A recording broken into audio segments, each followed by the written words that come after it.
আসসালামু আলাইকুম রহমতুল্লাহ। সাংবাদিক বন্ধুগণ, আপনারা সবাই জানেন সুদীর্ঘ 15.5 বৎসর বাংলাদেশের জনগণ ভোটের অধিকার সহ তাদের সকল মৌলিক অধিকার থেকে বঞ্চিত ছিল। 14 সালের ভোটটি ছিল একেবারেই ভোটারবিহীন। 18 সালের ভোটটি ছিল মিডনাইট ইলেকশন। ভোটের আগের রাতেই সব শেষ করে ফেলা হয়েছিল। আর 24 সালের ইলেকশন ছিল আমি এবং দামি।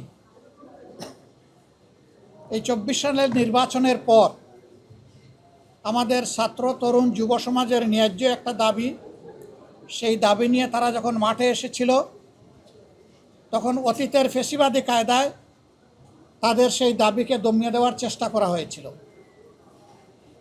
তাতে যুব সমাজ রুখে দাঁড়িয়েছিল এবং তাদের উপরে নির্মমভাবে হত্যাযজ্ঞ চালিয়ে দেওয়া হয়েছিল। সারা দেশবাসী, নারী পুরুষ সবাই তখন তাদের পাশে এসে দাঁড়ালো। তুমুল আন্দোলনের মুখে ফ্যাসিবাদী সরকার 24-এর 5ই আগস্ট দেশ থেকে পালিয়ে গেল ক্ষমতা ছেড়ে। এরপরে বহু প্রত্যাশিত একটি নির্বাচন হলো এবছরের 12ই ফেব্রুয়ারি। একই দিনে আপনারাও সবাই 2টা ভোট দিয়েছেন। এখন যারা সংসদে আছেন তারাও সবাই 2টা করে ভোট দিয়েছেন। সবার হাতে 2টা করে ব্যালট দেওয়া হয়েছিল। কোথাও থেকে একটা রিপোর্ট আসে নাই যে ব্যালট যখন 2টা হাতে দেওয়া হয়েছে তখন বলেছে না আমি একটা নেব আর একটা নেব না। এখন যারা সরকারি দলে আছেন তারাও নিয়েছেন, আমরাও নিয়েছি, সাধারণ জনগণও নিয়েছে। সরকারি দলের নেতা,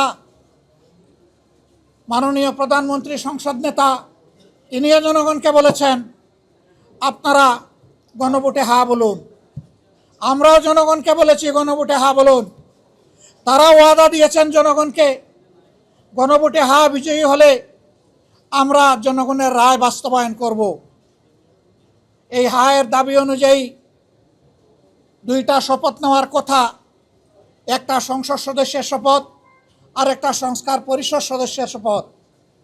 আমরা বিরোধী দলীয় 77 জন আমরা যারা ছিলাম সবাই আমরা 2টো শপথ নিয়েছি, কিন্তু সরকারি দল তারা এই শপথ একটা নিয়েছেন আর একটা নেন নাই। তারা শুধু সংসদ সদস্য হিসাবে শপথ নিয়েছেন। সেই বিষয়গুলো আগেই আমরা আপনাদের সামনে পরিষ্কার করেছি। জাতিকে দেওয়া ওয়াদা তারা এখন যুক্তি তুললেন যে সংবিধানের মধ্যে গণভোটের কোনো প্রভিশন নাই। সংবিধানের ভিতরে যদি গণভোটের প্রভিশন থেকে না থাকে তাইলে 26 সালেও কোনো নির্বাচন নাই। সংবিধানে তো 26 সালে নির্বাচন হওয়ার কথা না, সেটা 29 সালে গিয়ার কথা। এটাও সংবিধানে ছিল না। জনগণের উইল হচ্ছে সুপ্রিম ল। জনগণ চেয়েছে, এই জন্য ফ্যাসিস্ট সরকারকে জনগণ বিদায় দিয়েছে, কোনো সংবিধানের আলোকে বিদায় নেয়নি। সেই সরকার বিদায় নেওয়ার পরে জনগণের অভিপ্রায়ে একটা সরকার গঠন হয়েছিল এবং সেই সরকারের জারি করা আদেশের আলোকেই গণভোট এবং সংসদ নির্বাচন অনুষ্ঠিত হয়েছে। এখন গুস্ত হালাল আর জুল হারাম। একটা যদি হালাল হয় আরেকটা হারাম হয় কিভাবে? তারা এখনো বলছেন এটা সংবিধানে নাই। তাহলে সংবিধানে এই সরকারেরও প্রভিশন নাই। এখন যেটা গঠন হয়েছে সংবিধান অনুযায়ী এখন কোনো সরকারি দল নাই, পালায়ে গেছে। সংবিধান অনুযায়ী এখন কোনো বিরোধী দল নাই, সেটাও পালায়ে গেছে। আপনি সংসদ মানবেন, সরকার মানবেন, জনগণের অভিপ্রায়ের এক অংশ মানবেন, আরেক অংশ মানবেন না। গণভোটকে অস্বীকার করবেন, বলবেন 51% মানুষ আমাদেরকে ভোট দিয়েছে। তো 68.6% মানুষ যে গণভোটে হা বলেছে, 51% বড় না ওইটা বড়? এই 51% তো বাস্তবায়ন হয়েছে। আমাদের অনেক রিজার্ভেশন থাকা সত্ত্বেও আমরা মেনে নিয়েছি, শান্তি শৃঙ্খলার স্বার্থে, গণতান্ত্রিক ধারা ফিরে আসুক সেই স্বার্থে। তাহলে বেশিরভাগ জনগণের অভিপ্রায়কে আমরা অস্বীকার করব কিভাবে? আমরা জনগণের সাথে বিশ্বাসঘাতকতা করতে চাই না। জনগণকে আমরা কথা দিয়েছি গণভোটের রায় বাস্তবায়নের জন্য সংসদের ভিতরে আমরা লড়ে যাচ্ছি। আপনারা দেখতে পাচ্ছেন আমরা লড়ে যাব এবং একই সাথে জনগণকে সাথে নিয়ে রাজপথে আমরা লড়ে যাব ইনশাআল্লাহ। এ দাবি বাস্তবায়ন না হওয়া পর্যন্ত আমাদের অবস্থান অপরিবর্তিত, আমাদের লড়াই চলবে এবং আমরা বিশ্বাস করি কখনো কোনো জনপদে জনগণের অভিপ্রায় বা রায় কখনো বৃথা যায় না, সেটাই শেষ পর্যন্ত বাস্তবায়িত হবে ইনশাআল্লাহ। বিজয় হবে বিরোধী দলের নয়, বিজয় হবে 18 কোটি মানুষের। যারা গণভোটের পক্ষে অবস্থান নিয়েছে বিজয় হবে তাদের। আমরা আবারও বলছি, এই জনগণের সাথে আমরা বিশ্বাসঘাতকতা করতে পারবো না। আমাদের অবস্থানে আমরা অনড়, অটল, অপরিবর্তিত লড়াই আমাদের চলবে ইনশাআল্লাহ। এ দেশ সরকারি দলেরও নয়, বিরোধী দলেরও নয়, এই দেশ 18 কোটি মানুষের।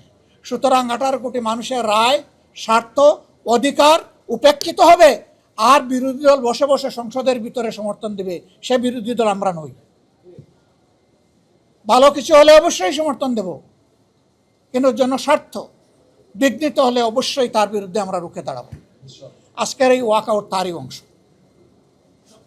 আপনারা সাথে থাকবেন, আপনাদেরকে সাথে নিয়েই আমরা জনগণের এই রায় বাস্তবায়ন করব, এই দাবি আদায় করব ইনশাআল্লাহ।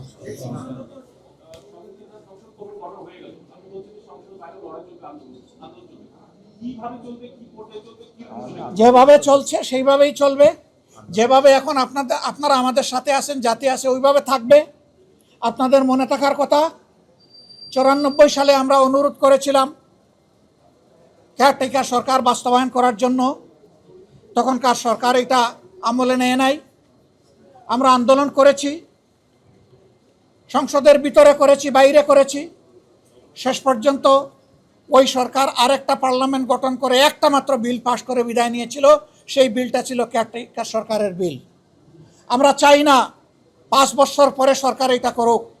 আমরা চাই সরকার তাদের দেওয়া ওয়াদায় ফিরে আসুক, জনগণকে সম্মান করুক, অবিলম্বে তা বাস্তবায়ন করুক। এবং জনগণ এখন যে একটা অস্বস্তির মধ্যে আছে, এইটা থেকে সরকারি দলের দায়িত্ব হচ্ছে জনগণকে অস্বস্তি থেকে মুক্তি দেওয়া। আমরা সেটাই তাদের কাছে চাই। ধন্যবাদ আপনাদেরকে। সবাই ভালো থাকবেন। আল্লাহ হাফেজ। বাংলাদেশ জিন্দাবাদ। আসসালামু আলাইকুম ওয়া রাহমাতুল্লাহ।